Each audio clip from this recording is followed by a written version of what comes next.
You do not create your own identity. You did not create the own beliefs in your mind about yourself. The identity that you have and the beliefs in your mind that you have about yourself were not created by you. They were created by the rest of society, by the script, the program, the matrix, whatever you want to call it. And we don't need to get like full Andrew Tate and, like conspiracy theories. But the thing is, that's what conditioned you. The education system, media, movies, video games, anime, your parents, your single mother, your distant abandoned father, the female teachers in school that were all overweight and just horrible. They chose your identity for you. Let's say you want to consistently get better with girls. Something that most young men struggle with, don't they? Well, you can do what every other young guy does and they never make progress. They'll go onto YouTube, how to text girls and stuff, right? They'll watch those videos and I should wait a while. They'll try all these tactics, won't they? And you've probably tried them. You've probably tried all these little tactics and maybe I'll go to the gym and all this, right? And those stuff can be nice. But you want to know how all these actually work because they didn't actually work for a lot of guys, did they? Going to the gym, learning how to text girls and everything. It works for some guys and it doesn't work for other guys. Why? Because of your identity. Because some guys stick with the identity that they've been given by this society around them, that it's inappropriate to show their attraction towards girls, that it'd make them feel uncomfortable and that they don't want to come across as a weirdo or a creep or a rapist. You've had that identity built into you to be very soft around girls, to not be dominant, to not go after what you want, to not try and actually attract the woman, and instead just with this false sense of abundance, you've been fed this fucking lie that you don't need sex and love in your life, and you've seen this propaganda by these sigma male little crusty smelly guys who are women are shit, I don't, just focus on yourself, king. Either you've listened to that or you've listened to this blue pill propaganda that's made you believe that you're the little skinny nerd and eventually you'll get the girl. Either way, your identity and your beliefs about yourself in relation to attracting women is totally wrong, and so you don't get it. But there is an identity that if you are willing to adopt, you go on to pretty much have no real issues with women after that.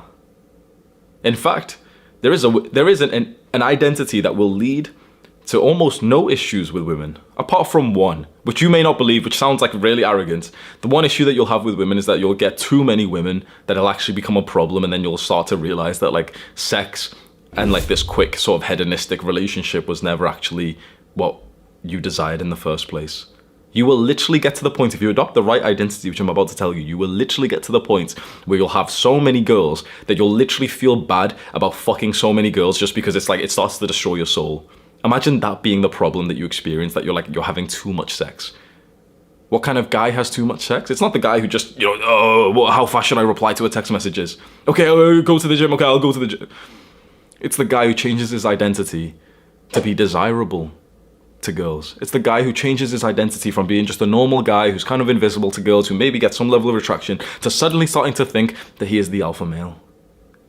It's the guy who changes his identity and his beliefs about himself and just convinces himself that he's actually desirable, that he's in the top 10% of men. He changes his identity and the rest of the world changes around him. You don't realize the power of this. Perhaps you're watching this right now in a sense of disbelief. This is just silly. Yeah, whatever. It's not really going to work, bro. You must understand. This is some of the most important words that I could be saying to you. It is so utterly important for you to change your beliefs about the world and about yourself. There should be no beliefs in your mind that do not serve you. One of the things that I love about Andrew Tate, he said this recently, that he only holds beliefs in his mind that makes him stronger. And he was almost baffled, why would people have beliefs about themselves that invoke more weakness? Why would someone sit there and say that they're depressed? It doesn't help them. I'm not going to sit here and tell you depression isn't real. I think it is, and I've experienced it myself, and I know that other people have. I have slightly different views to Andrew Tate in that, although I do totally agree with his idea, essentially just pretend it's not real, because then it's not holding you back. But when Tate talks about that, and he talks about, pretend depression's not real, so it's not going to hold you back, what is he talking about? Your identity, your beliefs. Think about it. You are your only true core supporter. You and your mother. Honestly, it's literally just you and your mother against the world, isn't it? Your mother is literally the only one person who is undoubtedly going to support you in everything. Maybe your dad's sometimes every now and then, but sometimes your dad can be a bit of an asshole, and maybe your siblings, okay, fine. Some of your friends, sometimes your friend seems nice, but most of your friends are actually wishing that you fucking fail, and everyone else doesn't give a shit about you, or they actually want to dominate you and take what you've got. It's you and your mother against the entire world. Literally, it's you and your mother against the entire world, against any competition that you want to get into. It's you and your mother against everyone. Why would you then choose everyone else's side and hold beliefs about yourself that like disable and handicap you? If it's just you and your mom against the entire world and no one else fucking believes in you, why would you not believe in yourself? Like that's... Stop relying on your mom. Like your mom is the only person who believes in you. Why would you not add to that and believe in yourself? And I know this sounds so cliche. Oh, I believe in yourself, guys. You know, you see those Instagram quotes, like those pictures on Instagram, and you've always heard this stuff like, oh, believe in yourself. You don't realize it. Maybe you reach a certain level of a consciousness or maturity or something, but there is a point when you realize that little small, little cliche, cringe phrase of believe in yourself is some of the most important advice you could ever hear, like ever. Believe in yourself. Because if you don't, only your mum will, and the rest of the world doesn't even either believe in you, or they want you to fail, or they don't even know you. And the power of belief is so fucking huge that if I told you about the real studies that have been conducted on literally just the power of belief, on the placebo effect, you would not even believe it. You would not even believe how powerful the power of belief actually is. You would literally think, nope, he's got to be lying, he's got to be exaggerating. The power of belief literally goes above real scientific data. It literally goes above the real world. With just the placebo effect, you know that, right? It's the power of belief, right? With just the placebo effect, we can cure your sickness. Think about it. You could be sick, and a doctor gives you some treatments and says this will help, and it helps. And the treatment was just a sugar pill. It was like a fake pill. It was literally just your belief that literally caused a sickness to go away. There's a groundbreaking study recently on the power of belief that showed that if you give participants 2 milkshakes, one is like this indulgence, really high calorie, high fat, high sugar, and another one is like this low calorie, healthy one. If you give them both milkshakes and they drink them, and you investigate what happens into their body, what happens to their hormones, their insulin and everything. They have the healthy one, which has got high protein, and you see the activation of muscle protein synthesis in their body. Their body's making muscle because they've drank a protein shake. They drink the high sugar, indulgence, high calorie shake, and you see that they've put on more fat and their insulin has spiked. In this study of these 2 milkshakes, the researcher gave participants the same milkshake. The researcher gave participants 2 milkshakes and told them that they were different. This one's high protein, this one's healthy, this one's high calories, and this one's unhealthy.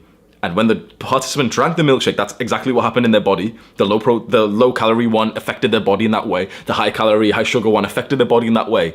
And it was the same milkshake. Your body will literally process nutrition differently based on your beliefs. That is inconceivable to us. Seeing that data, seeing these studies, then there's more and more about them, will literally make your jaw drop and make you think that's literally impossible. That is physically impossible that someone could ingest energy, calories, and it does not affect them in the way that it should just because they believe it differently. That's supposed to be physically impossible, and yet that's what happens with the power of belief.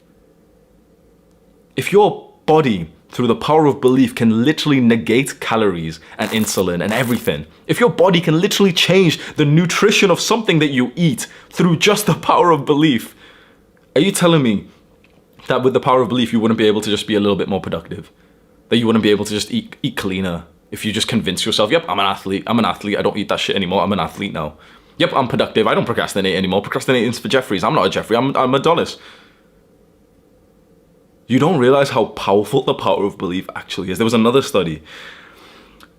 Hotel staff, those hotel cleaners, it's usually some middle-aged woman who's got a big trolley with all the towels and stuff, and when you walk past the trolley, if she's not there, you quickly pinch some of the soap and stuff. Okay, so they go to every room, right? So these cleaners who clean hotel rooms, they get a lot more exercise than you realize, right? Because they're literally pushing this trolley all day, going into rooms, changing the bed sheets, changing everything, scrubbing the toilets and stuff, moving the big trolley next, doing that for literally, imagine 8 hours of doing that. They probably burn 500 calories a day, 1,000 calories a day, right? There's been a study that all they did was take 2 groups of these hotel cleaning staff. One group, they changed nothing and also evaluated and analyzed, just making sure they changed nothing else. And also the next group, they simply just told them how many calories they were burning per day on average. That was the only thing that they changed different. And they were also very meticulous to make sure that everything else was kept the same with these women in their normal lives. 2 groups of hotel cleaners Nothing changes for one. That's the control study, the control group. And all they get for the second one is literally just, oh, by the way, you're probably burning like 700 calories a day. That's all they got told. Nothing else changed. They literally evaluated the diet, everything else was kept the same. These women burnt more fat. These women literally burnt more fat just from being told that they were burning more calories, just from the power of belief, because they didn't actually know how much calories like they were burning through their workday, because they didn't really see it as exercise. These women didn't. Nothing. Their body weight didn't change at all.